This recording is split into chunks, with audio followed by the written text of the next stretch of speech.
नमस्कार, उत्तराखंड एक्सप्रेस आप देख रहे हैं। आपके साथ मैं हूं कंचन डोगरा नेगी। मेरी सहयोगी चांदनी इस समय हमारे साथ स्टूडियो में मौजूद हैं। खबरें आपको विस्तार से दिखाएंगे और सबसे पहले बात करने जा रहे हैं धामी सरकार के बजट सत्र की, जो कि आज से गैरसैंण में शुरू होने वाला है। आज से शुरू होने वाले गैरसैंण में बजट सत्र पर सुबह 11 बजे से कार्यवाही जो है शुरू हो जाएगी। सबसे पहले राज्यपाल का अभिभाषण होना है। 11 बजे राज्यपाल का विधानसभा में अभिभाषण होगा। राज्यपाल सरकार की सारी उपलब्धियों को गिनाएंगे, भविष्य के रोड मैप को रखेंगे सामने। राज्यपाल के अभिभाषण पर कल चर्चा होने जा रही है। बजट सेशन 18 मार्च तक प्रस्तावित है। सत्र को लेकर सुरक्षा के चाक चौबंद इंतजाम किए गए हैं।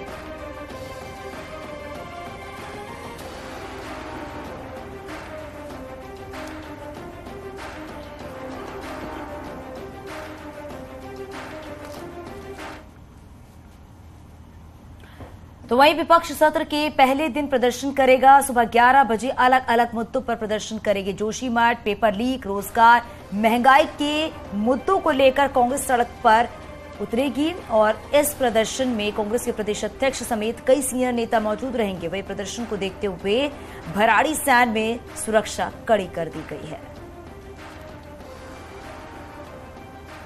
तो प्रदर्शन को देखते हुए सुरक्षा के पुख्ता इंतजाम भी किए गए हैं, क्योंकि विपक्ष लगातार तमाम ऐसे अहम मुद्दे हैं जिनको लेकर सरकार को घेरने की कोशिश करेगी और सुबह 11 बजे अलग अलग मुद्दों पर ये प्रदर्शन होगा।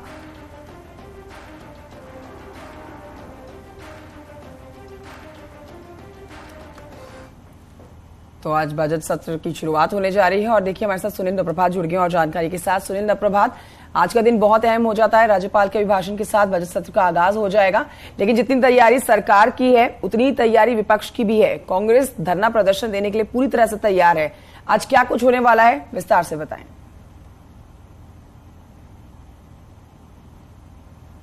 देखिए, 3 साल बाद एक बार फिर से गैरसैंण में बजट सेशन हो रहा है। यहाँ पर मुख्यमंत्री से लेकर राज्यपाल, स्पीकर, तमाम ऑफिसर्स और विधायक यहाँ पर पहुंच चुके हैं। कल से यहाँ पर विधायकों ने डेरा डाल लिया था। कल कार्य मंत्रणा समिति की और तमाम तैयारियां मीटिंग हुई। बीजेपी और कांग्रेस के अपने अपने विधानमंडल दलों की मीटिंग हुई। एक रणनीति बनाई गई कि किस तरह से यहाँ पर मैनेजमेंट किया जाएगा, विपक्ष की ओर से भी और सत्ता पक्ष की ओर से भी। आज सदन के बाहर और भीतर दोनों ओर गर्माहट भरा माहौल रहने वाला है। हालांकि गैरसैंण में अगर आप देखेंगे तो यहाँ पर अभी भी सर्दी का माहौल है, कड़ाके की ठंड है। हमको भी यहाँ पर स्वेटर और जैकेट एक बार फिर से जो लोग पैक कर चुके थे वो यहाँ पर निकालनी पड़ी है। यानी कि जबरदस्त ठंड आप गैरसैंण में देख सकते हैं। लेकिन जो सियासी पारा है वो यहाँ पर चढ़ा रहने वाला है, गर्म रहने वाला है। आज ठीक 11 बजे राज्यपाल बजट अभिभाषण पढ़ेंगे। सरकार की पिछले 1 साल की जो उपलब्धियां हैं वो इस अभिभाषण में होंगी। सरकार सदन के पटल पर रखेंगे कि पिछले 1 साल में उनकी सरकार ने क्या क्या उपलब्धियां हासिल की और भविष्य का क्या रोड मैप रहेगा। इस पे करीब 2 से ढाई घंटे राज्यपाल अपना अभिभाषण पढ़ेंगे और उसके बाद शाम 3 बजे स्पीकर राज्यपाल के अभिभाषण को पढ़ेंगे। लेकिन इसके साथ साथ सदन के बाहर आज कांग्रेस यहाँ पर विभिन्न मुद्दों पर जोर शोर से यहाँ पर प्रदर्शन करने वाली है। करीब 11 बजे से कांग्रेस ने यह समय निर्धारित किया है और इसके साथ साथ पुरानी बहाली पेंशन को लेकर भी कुछ संगठन यहाँ पर प्रदर्शन करने वाले हैं। तो बड़ी संख्या में यहाँ पर सरकारी कर्मचारी जो अलग अलग डिपार्टमेंट में हैं, जो पुरानी पेंशन बहाली की मांग कर रहे हैं,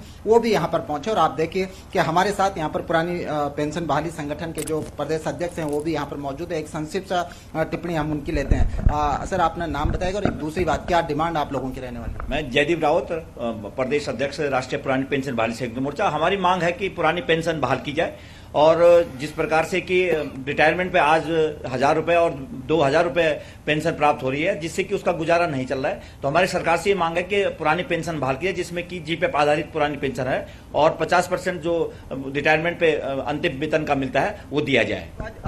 कहां से कहां तक प्रदर्शन करने वाले हैं? पूरा हमारा गैरसैंण घिराव है। निश्चित रूप से आज कर्मचारी बहुत जोश और जुनून से हजारों की संख्या में गैरसैंण आ रहे हैं। सरकार से एक मांग है कि बुढ़ापे के जो हमारी लाठी जो हमसे छीने गए उसे वापस करें, पुरानी पेंशन बहाल होनी चाहिए। और हमारे कर्मचारी एकजुट हो चुके हैं। लोकसभा चुनाव के लिए हम तैयार कर रहे हैं कि सरकार अगर ये लोकसभा से पहले पुरानी पेंशन नहीं करती, कहीं न कहीं सरकार को नुकसान भुगतना पड़ेगा। सदन के बाहर भी एक और कांग्रेस प्रदर्शन करेगी तो दूसरी ओर जो हजारों की संख्या में कर्मचारी यहाँ पर पहुंच रहे हैं वो भी। सुनील, ये बहुत बड़ी चुनौती रहने वाली है सरकार के लिए। ये बहुत बड़ी चुनौती रहने वाली है सरकार के लिए कि एक तरफ जहां कांग्रेस प्रदर्शन करेगी, जो कुछ मुद्दों को लेकर सरकार को घेरने की अमूमन हर बार कोशिश करती है, उन मुद्दों से एक बार फिर से सरकार को कांग्रेस का आमना सामना करना पड़ेगा।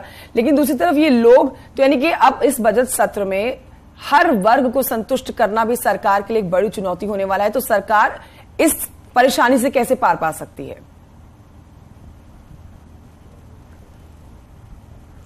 देखिए, बजट सेशन, बजट की जो तैयारियां थी वो बहुत पहले से सरकार यहां पर करती आ रही थी। विभिन्न जो स्टेक होल्डर्स हैं उनसे सरकार ने राय मशूरा किया, बाकायदा ऑनलाइन सजेशन भी लोगों से लिए गए और लोगों के जो सुझाव हैं या अलग अलग सेक्टर से जो सुझाव सरकार को आए, सरकार का दावा है कि इस बजट में उनको भी शामिल किया गया है। एक लोक लुभावन बजट, हर वर्ग को की समस्याओं को ध्यान में रखते हुए ये बजट यहाँ पर पेश होगा। तो करीब 15 मार्च को बजट पेश हो सकता है विधानसभा में।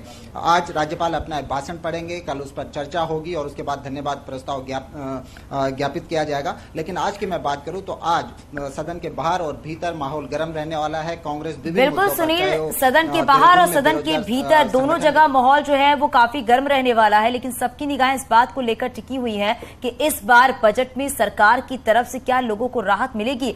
और विपक्ष जो सबसे बड़ा मुद्दा इस बार निकल के आया है, चाहे जोशीमठ की बात कर ले या फिर पेपर लीक की बात कर ले, इन दो अहम मुद्दे हैं जिसको लेकर लगातार विपक्ष जो है वो सरकार पर हमलावर है। हालांकि देखना यह होगा कि जब आज बजट सत्र पर अभिभाषण शुरू होगा राज्यपाल का, उसके बाद विपक्ष का क्या रुख रहने वाला है। बहुत शुक्रिया इस पूरी जानकारी के लिए।